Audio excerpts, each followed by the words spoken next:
시청자 여러분 안녕하십니까? 박정호입니다. 어제부터 국회에서는 국정감사가 시작이 됐습니다. 그야말로 김건희 국감이라는 말이 나올 정도로 김건희 여사에 대한 의혹, 질의가 이어졌는데요.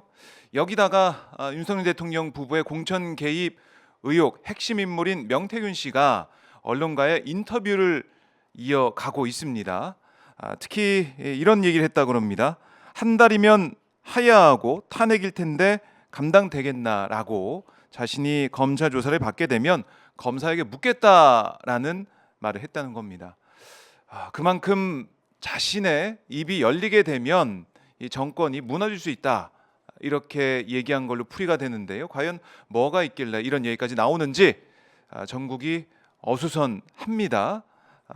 결국 국민들의 목소리, 국민들의 여론은 윤석열 대통령 이 실정 또 국정 개입 의혹 같은 여러 가지 의혹에 대해 다 밝혀야 된다라는 목소리가 커지고 있는데 윤석열 대통령 부부는 묵묵부답이다라는 생각이 듭니다.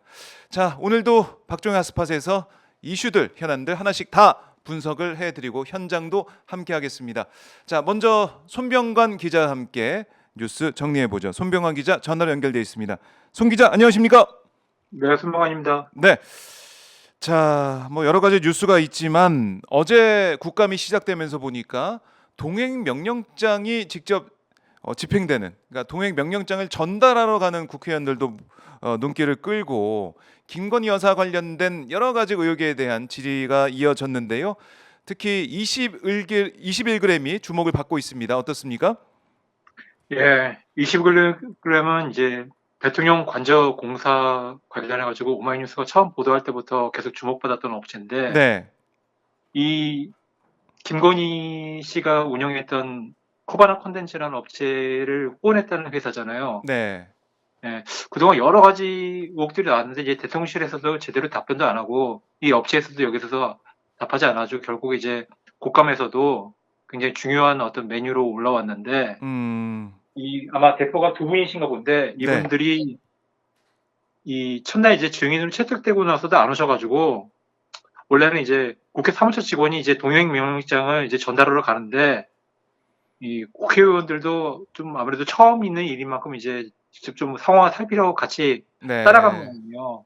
그렇게 아하, 했는데, 어제 이제 사무실 같은 경우 이제 문이 잠겨 있어가지고, 네. 명령장 자체는 이제 전달을 하지 못했습니다.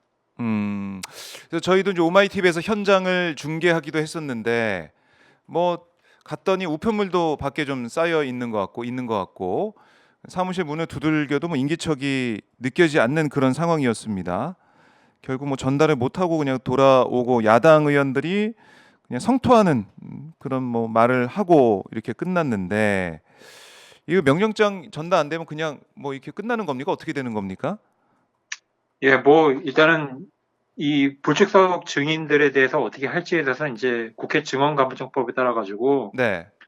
뭐 이제 어떻게든 이제 강제하기 위한 여러 가지 도구들이 있거든요. 이제 음. 동행명령 같은 경우는 이제 거부하는 증인에게 네. 명문상으로는 이제 5년 이하 징역, 이제 굉장히 센 어떤 그런 처벌 조항도 있고 그런데 음.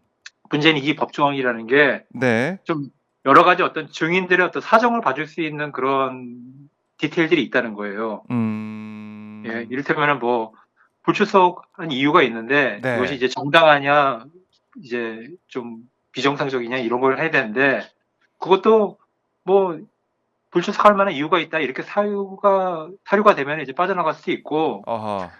예, 결정적으로 이제 아마 이제 법원 송달 서류 같은 경우도 본인이 이제 직접 받느냐에 따라 가지고 저 증인이 나올 의무가 있고 네. 없고가 가려진 부분이 있거든요. 아하. 마찬가지로 이제 동행명령장 같은 경우도 당사자가 이거를 직접 이제 수령했는지를 명확하게 하지 않으면은 이 국회 증언감정법에 따라 어떤 처벌을 좀 적용하기가 좀 쉽지 않다고 합니다.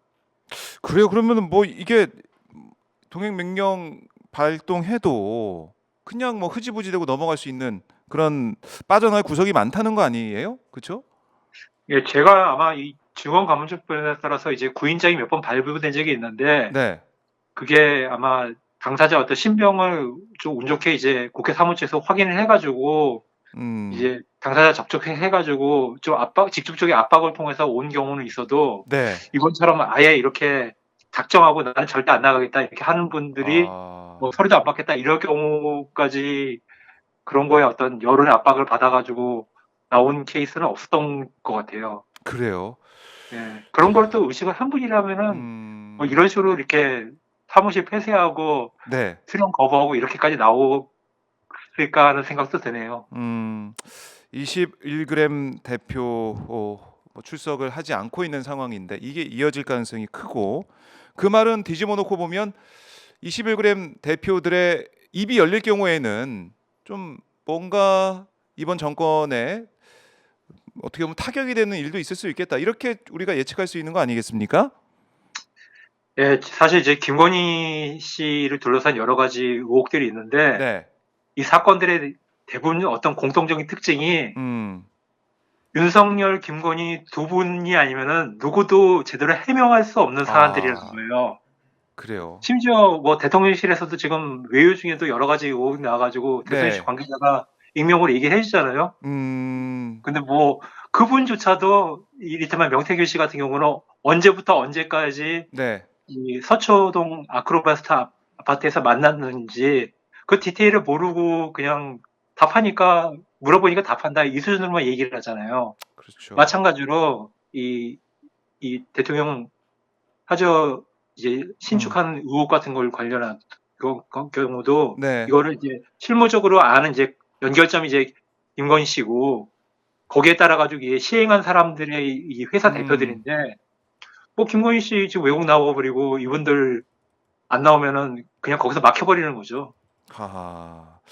답답하네요. 이게 이제 국정감사 증인을 채택을 해도 이렇게 안 나오면 끝나는 상황이 되다 보니까 아하, 안타깝습니다.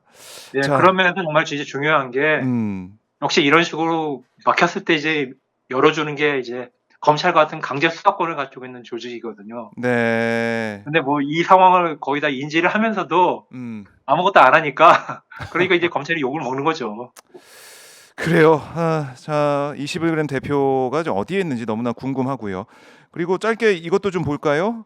경찰이 무혐의 처분했던 임성근 사단장에 대해서 검찰이 압수수색에 나섰다. 이건 어떤 얘기입니까? 예, 어제 오후에 이 해병대 관계자들 이제 당시 이제 최수근 해병이 죽었을 때 현장에 있었던 지휘관들하고 네. 이 임성근 전 사단장 이 세 음. 분에 대해서 이제 사무실과 집을 압수수색해가지고 네. 휴대전화라든가 업무 수첩 같은 걸 이제 확보를 했다고 하는데 음. 사실 좀 이제 특이점들이 몇 가지 있어요. 어떤 겁니까? 이를테면은 이 중에 한 분 같은 경우는 이제 숨진 이제 최수근 씨의 이제 직속 상관인데 네. 이분은 이미 경찰에서 한번 압수수색을 했거든요. 어. 근데 이제 또 나온 거예요. 또 했다. 예. 예, 그러면 이제 사실 이제 경찰에서 이분은 이제 어떤 구속 이제 그러니까 기소 의견으로 이제 송치가 되는 분인데 네. 자료를 다 가지고 있는데 왜 이분을 다시 갈 필요가 음. 있었겠는가? 어. 그렇기 때문에 이분 같은 경우는 변호인 통해 가지고 네. 굉장히 그 부분을 항의를 하고 있거든요. 예, 왜 준항고를 해가지고 그랬을까? 이거 취소를 하겠다고. 예. 예. 근데 임성근 사단장 같은 경우는 일단 이제 경찰에서는 이 부분을 이제 수사하지 않겠다고 이제 불기소 의견을 올리는 상태인데 네. 거꾸로 이제 그거를 이 대구지검 수사팀에서는 받지 않고 압수수색했다는 거는 이분은 음. 이제 피의자로 보고 있다는 거거든요. 아하. 예, 수사 대상자이기 때문에 앞으로 경찰의 판단이 검찰에서는 뒤집힐 수 있다는 겁니다. 음. 그래요? 그 예, 경찰과 검찰이 다른 좀 방향을 보고 있는 게 아니냐 뭐 이런 생각이 드는 것인데 예, 아, 참 공수처로부터도 임성근 전 사단장 휴대전화 포렌식 내용을 확보했다 이런 내용도 있습니다. 예. 이것도 사실 또 특이점이 사실 이제 한두 가지가 아닌데 네. 공수처도 사실 이제 생긴 지가 오래된 조직은 아닌데 음. 이제 다른 수사기관에 압수수색을 당한 게 처음이라는 거예요. 아하. 근데 이제 압수수색이라는 게 이제 굉장히 좀 강압적이고 좀 그런 방식이 아닐까 생각할 수 있는데 네. 같은 수사기관이 오기 때문에 이 경우에는 이 외면적으로 보는 건 압수수색이지만은 일단 음. 기관의 협조를 받아가지고 이 자료를 전달받았다고 하기 때문에 네. 내용적으로는 좀 다르게 해석될 부분은 있겠지만은 어쨌든 음. 분명한 것은 검찰이 이 그러니까 수사 외압 사건은 이제 공수처에서 하고 있고요. 네. 이 최병사 사건, 숨진 사망 사건 자체에 대해서는 굉장히 좀 적극성을 보인 모션이 어제 나왔다는 거죠. 아, 그래서 검찰의 수사 결과는 경찰과는 다를 수도 있을 것이다. 이렇게 볼 수가 있겠습니다. 한번 뭐 지켜봐야겠네요. 네. 알겠습니다. 손 기자 오늘 말씀 잘 들었습니다. 네, 또 뵙겠습니다. 네. 지금까지 손병관 오마이뉴스 기자와 함께 아침 뉴스 잠깐 정리를 해봤습니다.